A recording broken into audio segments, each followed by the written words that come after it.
प्यारे अधिवक्ता साथियों, सभी को हमारा जय सिया राम। आप सभी अधिवक्ता साथियों के लिए आज का वीडियो रोज की तरह सामान्य बातों से लेकर और आपकी अति संभावित एपीओ की वैकेंसी उत्तर प्रदेश को लेकर है। मुझे अपने विभागीय जो रिलायबल जो सोर्सेज हैं उनसे ये पुष्टकारी सूचना है कि विषय के संदर्भ में कोई ऐसा बदलाव जिसमें भाषा या माइनर एक्ट जुड़ रहा हो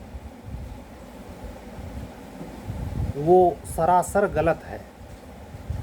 अब आप सोचिए, अगर बात ये सही है, अभी तो कह देना थोड़ा जल्दी है, लेकिन अगर ये बात सत्य हो जाए नोटिफिकेशन में, जिसकी मुझे पूरी संभावना है, तो जो माइनर एक्ट और इंग्लिश लैंग्वेज को उसमें आने की संभावना प्रकट कर रहे हैं वो कितना मिसगाइड करने वाला हो सकता है, ये पता तब चलेगा जब प्रीलिम्स होगा, चाहे इसी साल के लास्ट में या नए साल के शुरुआत में। और प्रीलिम्स इन्हीं सब चक्करों के चलते नहीं हो पाएगा।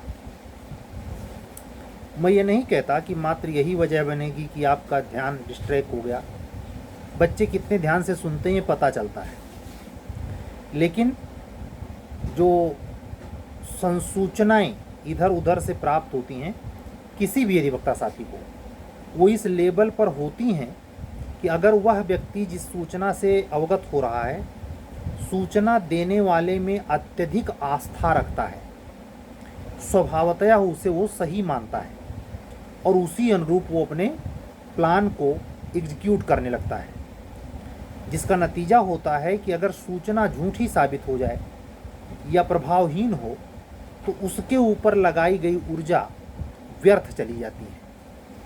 ऐसा ये तो एक सीरिय कारण हुआ। जीवन में ऐसे आप कई बार ऐसा पाएंगे कि आप उस छोर में पढ़ते रहे, मतलब बीएससी एमएससी का कोई मतलब नहीं रहा, बना आदमी टीचर, जिसमें केवल बीएड की भूमिका रही।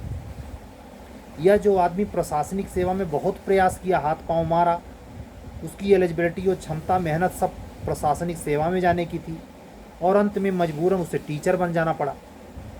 जो अपनी इच्छा के मुताबिक नहीं होता, विवश होकर आपको ज्वाइन करना पड़ता है, उसमें इस बात की संभावना तो छिपी हुई है ना कि आपकी कितनी अपार ऊर्जा व्यर्थ ही गई। आप 10 में से 8 केस में ये पाएंगे कि आदमी अपने सोचे मुताबिक चीज़ें नहीं प्राप्त करता, करियर में और वैसे भौतिक जीवन में भी। यहाँ तक कि अगर आप हर दिन का डेली बेसिस के हिसाब से अगर कोई एक चार्ट बनाएं तो आप पाएंगे कि जो आप खुद ही तय कर रहे हैं डे बाय डे, वो उस अनुपात में एकदम सेम नहीं उतरता। ये हो सकता है, मैं इसे कहने में कोई ताज्जुब महसूस नहीं कर रहा कि आपने जो शेड्यूल में लिपिबद्ध किया या टारगेट में जो फिक्स किया, डे बाय डे वर्क की बात कर रहा हूँ, जिसे कहते हैं दिहाड़ी मजदूरी, उस रिजल्ट में ऐसा हो सकता है कि आपने जो प्रिडिक्ट किया, आपने जो टारगेट फिक्स किया, उससे ज़्यादा आप गेन कर जाएं, या कई मामले में ऐसा होगा उससे बहुत पहले ही थक गए, हार गए, छूट गया, चला गया, लुट गया, टूट गया इत्यादि। तो ये जीवन में एक स्वाभाविक पक्ष जैसा है। आप इसको ऐसा नहीं है कि आप जैसा सोच रहे हैं बस वैसा ही हो जाए। ये एकदम क्लियर बता रहा हूँ कि इस लाइफ में अगर सक्सेस को आप सेंट्रलाइज करेंगे तो आपको फालतू चीज़ों से आपका जो है एकदम मोह भंग हो जाएगा। ये इतना घना और इतना तगड़ा कंपटीशन चल रहा है कि इसमें आपका दिमाग बिल्कुल ये काम करना बंद कर देगा कि उसके सिवाय भी कुछ होता है। अगर यह सब होने के बावजूद मेरी तरह कि सब कुछ जानते हुए भी नियंत्रण नहीं हो पाए, बहुत सारे लोगों में होता है, तो किसी सेक्टर की अत्यधिक ऊर्जा है। अब वो किस सेक्टर की है ये पहचान और रिसर्च का विषय है। हर व्यक्ति में अलग अलग चीज़ की अलग अलग मात्रा में एनर्जी होती है। किसी में किसी के प्रति ज़्यादा इम्पैक्ट होता है पहलू को लेकर। अगर उसको हम डिवाइड कर दें अलग अलग भागों में तो वो 9 भाग होंगे जिसकी ऊर्जा आप लिए लिए कैरियर में अपने सेक्टर में जिस भी मुकाम पर पहुंच पाते हैं, सफल होते हैं। अगर वो रहीमदास जी का एक दोहा है, जहाँ काम आवे सुई का करे तरवार, जो आपके नसीब की बात की जाती है या आप खुद महसूस करते हैं कि इतना हमने पढ़ा लिखा, इतनी थेसिस तैयार की, फला जगह जाके मुझे रहना पड़ा, उसका जीवन में कोई उपयोग नहीं है और काम मुझे ये करना पड़ रहा है, उसका यही है। क्योंकि वो जो रिसर्च का विषय है कि जब आप स्टडी में जाएं तो अपने पॉइंट को देखें। ये सब कौन सा स्टूडेंट या कौन सा स्टूडेंट का गार्जियन इतना चौकन्ना है जो इतना रिसर्च करके, जैसे एक आमिर खान की एक मूवी आई थी 3 इडियट और तारे ज़मीं पर। अब इस समय सितारे ज़मीं पर एक मूवी उनकी आई हुई है। मैं उसका यहाँ से वो विज्ञापन नहीं कर रहा, मैं सिर्फ दोनों मूवी की जो 3 इडियट और तारे ज़मीं पर आया, उसका मूल कॉन्सेप्ट क्या है कि उस बच्चे में जो भीतर है उसी की तरफ वो प्रयास करे। अरे भाई, ये कैसे पहचान हो कि उस बच्चे के भीतर क्या है? वो ना बच्चा स्वयं बता सकता है और ना ही भौतिक जगत में, भौतिक संसार में ऐसी कोई इंस्टीट्यूशन प्रमाणिक है जो ये रिसर्च करके बता दे कि बच्चे में ये पॉइंट है और इसको इस सेक्टर में भेजना ठीक रहेगा। तो वो क्या होता है कि अंधे में तीर लगभग हर आदमी मार रहा है। और ज़्यादातर जो मिडिल क्लास फैमिली है या मिडिल से लो है, वो अपने पड़ोसी, अपने रिश्तेदार, अपने भाई पटीदार की कॉपी कर रहा है। गांव जवार में अगर कोई व्यक्ति आ करके शहर में पढ़ाई कर रहा है तो उसके मोटिव का, उसके प्रेरणा का, उसके प्रयागराज आने का या मुखर्जी नगर जाने का, गांधी विहार जाने का या किसी शहर में ऊंचे दर्जे की पढ़ाई करने का एक ही कारण था कि उसके पास पड़ोस से कोई उस सेक्टर में सक्सेस पाया है। और वो उसको परेशान करता है इस मामले में कि हम तो यहीं रह गए, ये आदमी इतना पैसे के मामले में, पद के मामले में आगे चला गया। ये सबसे बड़ा रीजन बनता है और ये रीजन बिल्कुल आपके इंटरनल स्ट्रक्चर से मेल नहीं खाता। इसीलिए आप देख रहे हैं विभागों में फ्रस्ट्रेशन, विभागों में अफसरों के काम करने की लाल फीताशाही, पदों पर बैठे हैं, सैलरी गवर्नमेंट उनको पूरा दे रही है लेकिन वो बिल्कुल काम करना नहीं चाहते। क्यों? जो वो चाहते थे उनको मिलबे नहीं किया। तो जो ब्यूरोक्रेसी में, मुझे याद है 2007-8 का आउटलुक मैगजीन आती है, पता नहीं इधर तो मैगजीन देखने बंद कर दिया, इधर बंद हो गई। एक ज़माने में वो आती थी, जिस सन की मैं बात कर रहा हूँ, उसमें प्रकाशित खबर थी कि जो फ्रस्ट्रेशन है, विभाग तो बहुत सारे सरकारी हैं लेकिन सबसे ज़्यादा फ्रस्ट्रेशन किस विभाग में है, किस एरिया में? जो बिजनेस करते हैं उनमें, जो सर्विस करते हैं उनमें, किस में है जो सबसे ज़्यादा फ्रस्ट्रेट है? तो जानते हैं क्या निकल के उसमें निकाला था? नौकरशाही।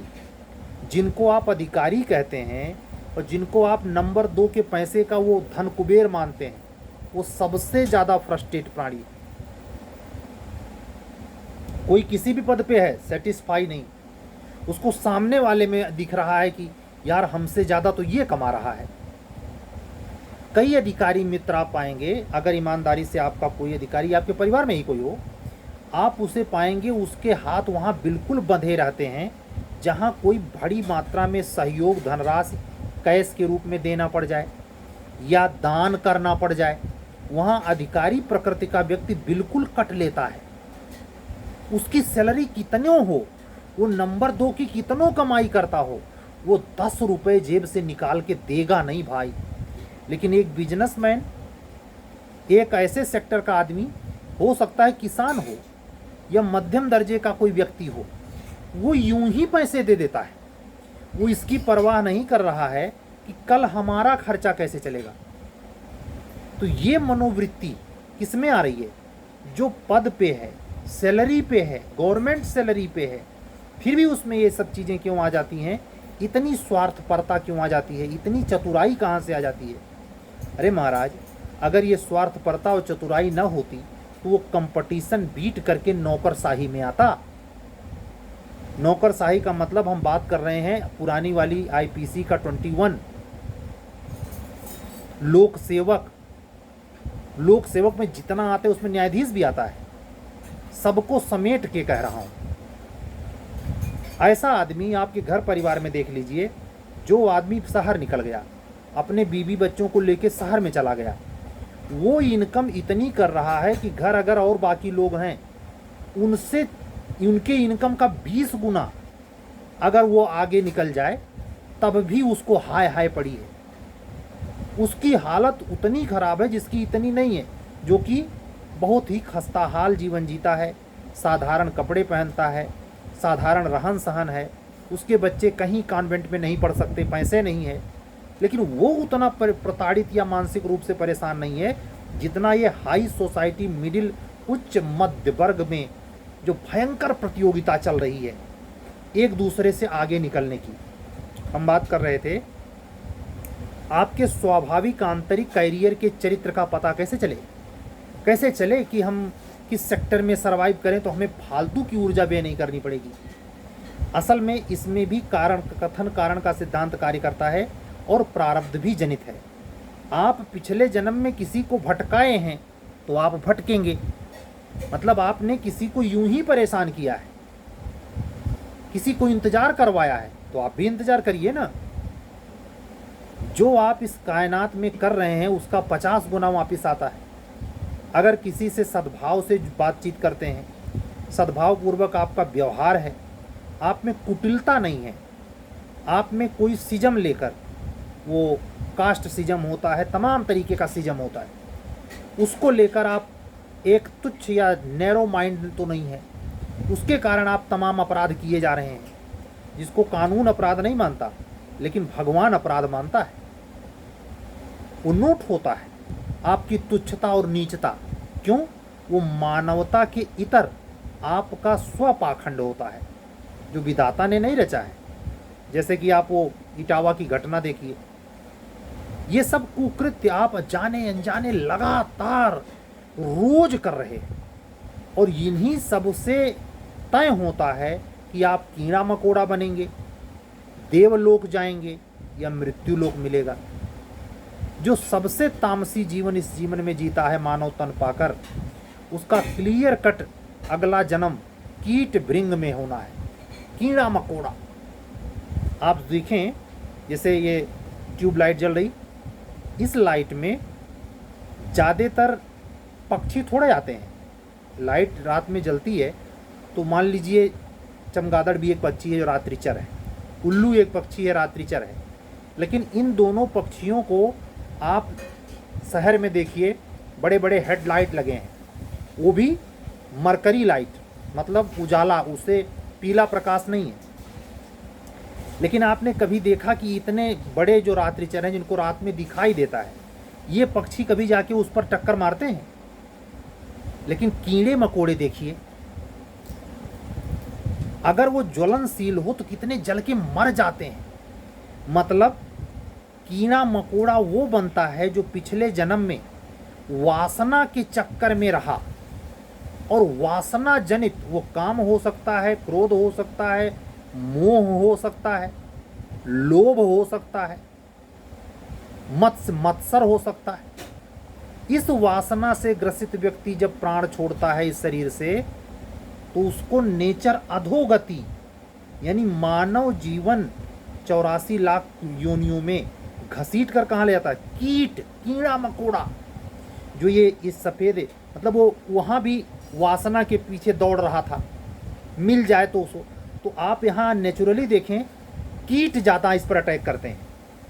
किसी भी प्रकार का कीड़ा होगा, ऐसी रोशनी में खास करके बरसात में जब ये कीड़े ज़्यादा दिखाई देते हैं तो पूरा ट्यूबलाइट पटा पड़ा रहेगा और इसमें पाने के लिए इस पर अटैक करते हैं। मक्खियाँ भी अटैक करती हैं रात्रि में, मतलब उनको ये चीज़ खींच रही है, वो पिछले जन्म की वासना है और इसमें वो क्या ढूंढ रहा है? कोई बहुत वैसी चीज़ है उजले कलर में जबकि रात्रि में और तरीके के जीव हैं जो पशु पक्षी हैं, जैसे जंगली जानवर है जो रात्रि में शिकार करने निकला है, हैं तमाम चीज़ हैं। लेकिन आप इससे सोचें वो उतने वासना जनित नहीं है। सिंह रोज सेक्स करने के लिए नहीं परेशान है, या और जीव में इस तरीके से नहीं पाएंगे। लेकिन मानव तन पाके जब आदमी गलत करता है वासना से ग्रसित होकर, तो उसे कीड़ा मकोड़ा ही होना है। और ये जो कुछ खा पी करके उल्टा सीधा करता है, तो मत्स्य मत्सर का जीवन जो नीच पशुओं में, और अगर मध्यम रहा, उसने जीवन में पुण्य कृत्य भी किए, पाप कृत्य भी किए, पाप ज़्यादा नहीं किए, पुण्य ज़्यादा किए, तो उसका कुल मिला करके और जीवन सात्विक ज़्यादा रहा, राजसी रहा, तामसी बिल्कुल नहीं रहा, तो ऐसा व्यक्ति ज़्यादा संभावना है कि इसी मानव योनि में वो अच्छे कुल में जन्म ले ले। जहाँ वो वर्तमान में जन्म लिया है, वो दोबारा जब जन्म लेगा, गीता कहती है, मैं अपने मनगढ़ंत प्रपंच नहीं फैल रहा यहाँ, ये टोटल बातें गीता में लिखी हैं। भगवान खुद अर्जुन को समझा रहे हैं, सत रज तम तीनों गुणों के बढ़ने और घटने पे होता क्या है। सबसे ज़्यादा तामसी प्रवृत्ति के, जिनका तामस है यानी वासना का पिंड जो है, वो अगले जन्म में कीड़ा मकोड़ा, आप अंदाजा लगाइए। मैंने प्रमाणित किया कैसे कीड़े मकोड़े वासना से ग्रसित हैं। तमाम जीव है। कोई पक्षी ऐसे शहर में आप देखिए, बड़ी बड़ी ऊंची ऊंची लाइटें लगी हैं, उजाला किए रहती हैं। एक प्रकार से कहते हैं, एक गाना था, मुंडा गोरा रंग देख के दीवाना हो गया। ये किसके लिए कहा जा रहा है? वो तो फिल्मकार हैं, उनको तो गाना बेचना है, लेकिन उसमें रस किसको आ रहा है? और उस फिल्म में देखने जाइएगा तो उसमें भी यही दिखाया है कि मुंडा गोरा रंग देख, यानी कोई लपड़ पंचू टाइप का है जो गोरे रंग के पीछे पागल है। समझ रहे हैं? वासना से ग्रसित व्यक्ति की पहचान है। तो वो जो मुंडा गोरा, उसी पर यह है कि कोई आप देखिए उतनी ऊंची ऊंची गोरे कलर की लाइट जल रही है, उजला है, लेकिन वहाँ कोई पक्षी जाता है? पक्षी उसके लालच में पड़ जाए कि जाकर के उसको टच करे? नहीं। लेकिन कीट को देखिए, पता नहीं काउंट नहीं कर पाएंगे, इतने प्रकार के कीट उस रोशनी के पीछे पड़े रहते हैं। वो पिछले जन्म के मानव हैं, पिछले जन्म के अमेरिका में पैदे मानव हैं, हबसी। बाकी समझिए, इसी समय देखिए पूरा बिहार किस में मदन मस्त है। किस तरीके के गाने बन रहे हैं? वासना से ग्रसित, वासना से ग्रसित बन रहे, वासना से युक्त लोग देख रहे, और इतना अपार 10-10, 20-20 मिलियन व्यू देह दर्शन में है। ये अगले जन्म में क्या होंगे?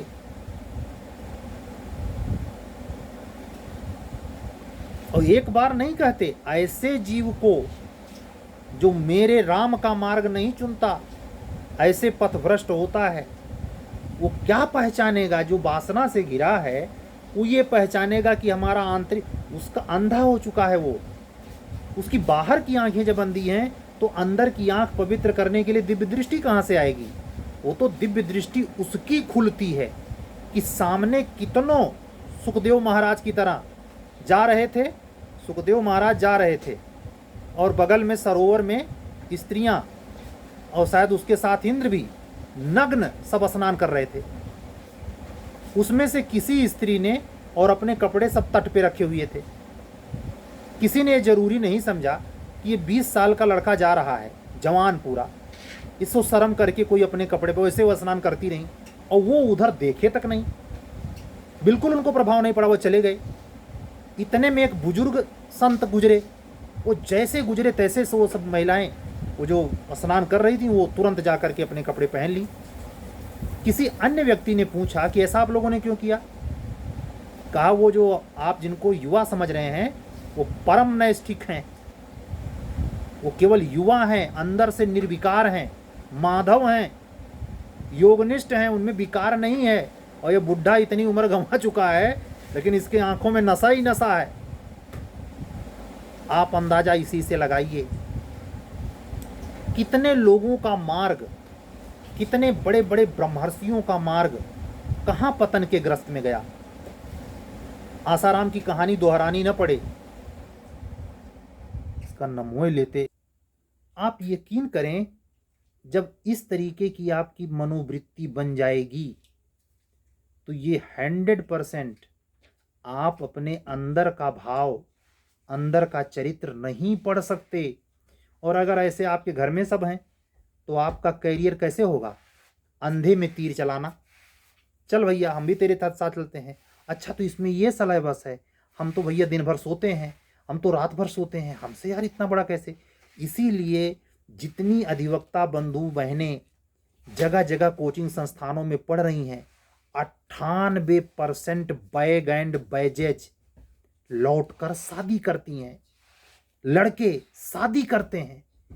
2% भी वो आंकड़ा नहीं है जिसकी लालच देकर कोचिंग संस्थाएं आपसे पैसा चूस रही हैं। 2%। और पूरी जिंदगी गुजर जाती है, 10 साल का, 20 साल, 30 साल कब गुजर गया पता ही नहीं चलता। तो वो जो मूवी आई थी जिसमें दिखाने की कोशिश की गई थी, उसके पहचान की कोई संस्था नहीं है प्रमाणिक, जहां आप जाके ये समय से चेक करें कि इसी सेक्टर में जाएं तो आपको निश्चित यही आपका करियर है। ये वक्त तय करता है, या तो उस व्यक्ति के ऊपर उसके सत्कर्म इतना अच्छे हैं कि वो नेचर उसके लिए तब खड़ी हो जाती है। जिस नेचर की ये व्यवस्था है कि आंतरिक चरित्र जब तक नहीं मिलेगा तब तक अपने काम का आनंद आप नहीं पाएंगे, तो उस व्यक्ति के लिए जो सब कुछ छोड़ के भगवान को भज रहा, उसके लिए वो रास्ता फिर तैयार करते हैं। और ऐसे लोग, चाहे वो जो शहनाई वादक हैं, बिस्मिल्लाह खां, हरप्रसाद चौरसिया, मोहम्मद रफ़ी, तलत महमूद, मधुबाला, के आसिफ, ये तो मैं कलाकारों के नाम ले रहा, लेकिन जिन्होंने APJ Abdul Kalam, doctor Jahangir Bhabha, doctor Jagdish चंद्र बसु, ये लोग भार स्वरूप काम किए हैं। ये अब्दुल कलाम जी के पास एज ए प्रेसिडेंट कितना सामान था, एक बैग में सारा सामान लेके राष्ट्रपति की बात, एक थी वो बह रही, नाम लेते हुए अब नाम लेना पड़ेगा, वो कांग्रेस के कार्यकाल में जो राजस्थान की थी, वो जब वहां से रिटायर हुई हैं एज ए प्रेसिडेंट, तो 5 ट्रक में तो खाली उनका किचन का सामान रहा, वो बुढ़िया का। आप अंदाजा लगाइए कि अगर आपका आंतरिक चरित्र दुरुस्त नहीं है तो आप सर्व कल्याण की कभी नहीं सोचने वाले। उतने खाऊं खाऊं मचा रहेगा, अपने बीबी, अपने बच्चे क्या बना देना चाहते हैं, अपना घर इतना बड़ा बना दें, अपने बेटे को इतना आसमान पे पहुंचा दें। ये मनोप्रवृत्ति किस में पाई जाती है? जो स्वार्थ परक सोचता है। ये कान में ठूस लेना, ईमानदारी से अपने की परिभाषा सिर्फ अपने तक नहीं है, अपने की परिभाषा अपने बीबी बच्चे तक है, इसके बाद दूसरा शुरू होता है। परलोक में स्वामी विवेकानंद अविवाहित रहे, उनके पूरा जीवन जगत कल्याण के लिए है। हम आपसे पूछते हैं, चारों मठों का स्थापना करने वाले जगत गुरु शंकराचार्य कितने बच्चे पैदा कर दिए थे? मैं आपसे पूछता हूं, सुकरात कितने बच्चों का बाप था? मैं आपसे पूछता हूं, मंसूर कितने बच्चे पैदा किया था? मैं आपसे पूछता हूं, संत राबिया कितने बच्चे? कबीर के तो एक था कमाल, बूढ़ा वंश कबीर का, उपजा पूत कमाल। आप रिसर्च में पाएंगे, जिन लोगों ने जगत के लिए किया, सर्व कल्याण के लिए किया, उन्होंने खुद के लिए कुछ नहीं किया, और ऐसे ही लोग वहां तक पहुंचे जिनका दोबारा जन्म नहीं हुआ। अधोगति को कौन कहे? वो आवागमन के चक्कर से मुक्त हो गए। मीराबाई को बच्चे पैदा हुए थे, झांसी की रानी दत्तक पुत्र लेके लड़ रही थी, किसके लिए लड़ रही थी?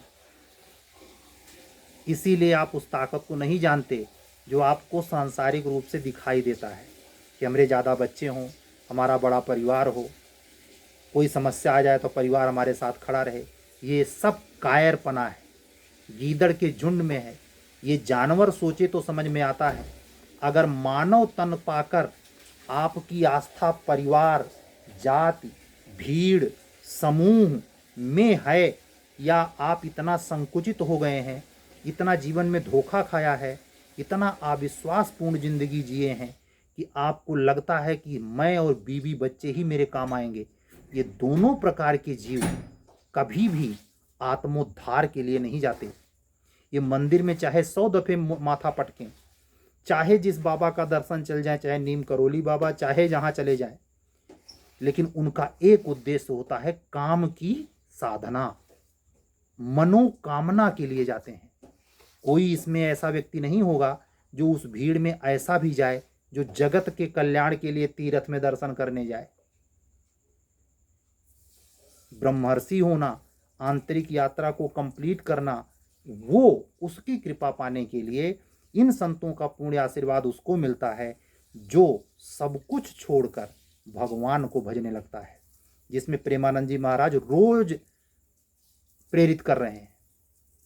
तो आपसे मैं पूछूं, अब आप नज़र दौड़ाइए अपने यार मित्रों में, कितने अधिवक्ता बंधु बहन हैं जो इस मार्ग पे हैं? कितने हैं? जो हैं भी वो जतिये खोज रहे हैं। मतलब प्रेमानंद महाराज जी कौन जाति के हैं तब पकड़ब ना, इतना ही। मतलब वो दुर्गंध जाए नहीं जा रही। तो ऐसी मानसिकता अगर होगी तो आपका विकास आंतरिक नहीं होगा और आप कैरियर का लाइन नहीं तय कर पाएंगे।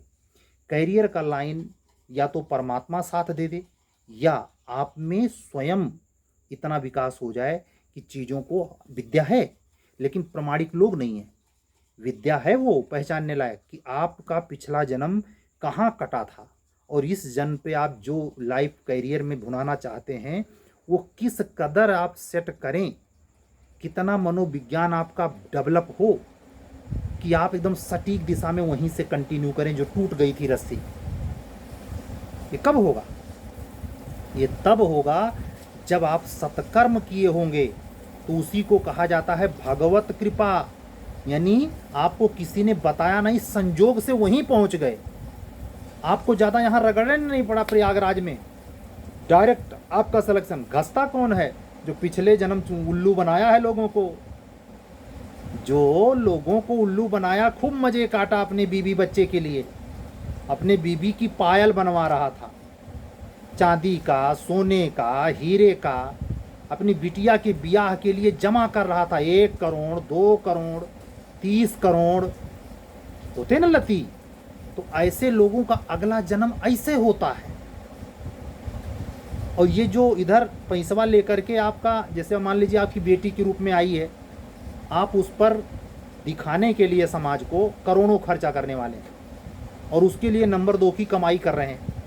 जिस का चूस कर अपने बेटी को लगा रहे हैं, यही बेटी पिछले जन्म में आपका शोषण का कारक बनी थी, जो बेटी बनकर पैदा होती है, आपसे वो उतना वसूल लेती है।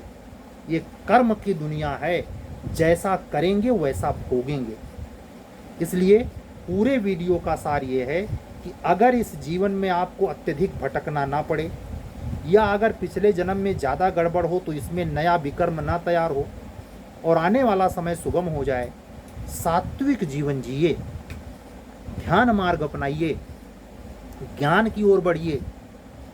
और अगर खाली बस पैसे, हाय पैसा, हाय पैसा, हाय मज़ा, बड़ा मज़ा है शराब में, तब तो भैया ये चैनल है नहीं है। तो ओकर भवानी रक्षा करें। असल में भवानी नहीं रक्षा करती, उसका वही दंड होता है जो सख्ती से भगवान माधव अर्जुन को समझाते हुए कहते हैं, है पार्थ, जो मुझ में अश्रद्धा रखता है और शास्त्र विरुद्ध मनमाना आचरण करता है, उसे मैं इसी अधोगति में बार बार डालता हूं। वीडियो पूरी, आधा घंटा पूरा, आप सभी लोगों के लिए परम सत्ता मुझे माध्यम बनाकर लेटे हुए हनुमान जी के पावन कृपा दृष्टि तले प्रकट करवा रहा है। बहुत सारे लोग होंगे जिनको वीडियो शॉर्ट में अच्छी लगती है। मैं कहते रहेंगे लोग, मैं अपनी मस्ती में कितना बोल रहा हूँ, कहाँ तक जा रहा है, बस उतनी तक का मालिक हूँ। मैंने कभी भी अपने वीडियो पर इंच सेंटीमीटर या अपने चैनल को ग्रो करने के लिए या इस चैनल पर सब्सक्राइबर की संख्या बढ़ाने के लिए इनकम की दृष्टि से 1 सेकंड नहीं बोला है। अगर आप लोग सहमत हों कि सर जी आप सही कह रहे हैं तो कमेंट करें और ये भी बताएं कि आपको इन सब वीडियो से कितना लाभ होता है, किस अर्थ में होता है। जिनको अच्छा नहीं लगता है या जिनको इतना वीडियो बोरिंग लगता है वो वीडियो ना सुने, उनके लिए सरल मार्ग यही है। लेकिन जिनको अच्छा लगता है वो इतना तो स्पष्ट करें इसमें क्या मिलता है। आज की बात पूरी। अगले वीडियो में यानी कल के वीडियो में जैसा कि मैंने बताया एपीओ के संदर्भ में कोई अच्छी सूचना होगी वो लेके आऊँगा, और अन्य कोई सूचना होती है, कोई एडमिट कार्ड आता है, कोई एग्ज़ाम डेट आती है तो उसके बारे में लेके आऊँगा। आज बस इतना ही। कल मिलने के पक्के वादे के साथ नए कैंडिडेट को जो आज ही हमारे इस चैनल पे आया हो उसके लिए अपने चैनल का व्हाट्सअप नंबर हम बता दें 7705090393। इस व्हाट्सअप नंबर पर केवल व्हाट्सअप मैसेज होता है, कॉलिंग नंबर नहीं है ये। आप इस पर व्हाट्सअप करेंगे तो हम आपसे बात करेंगे। हमसे जुड़ने का यही एकमात्र सूत्र, संपर्क सूत्र नंबर है 7705090393। कल फिर मिलेंगे। तब तक के लिए सभी अधिवक्ता साथियों को जय जय सिया राम, शुभ रात्रि, सत्यमेव जयते।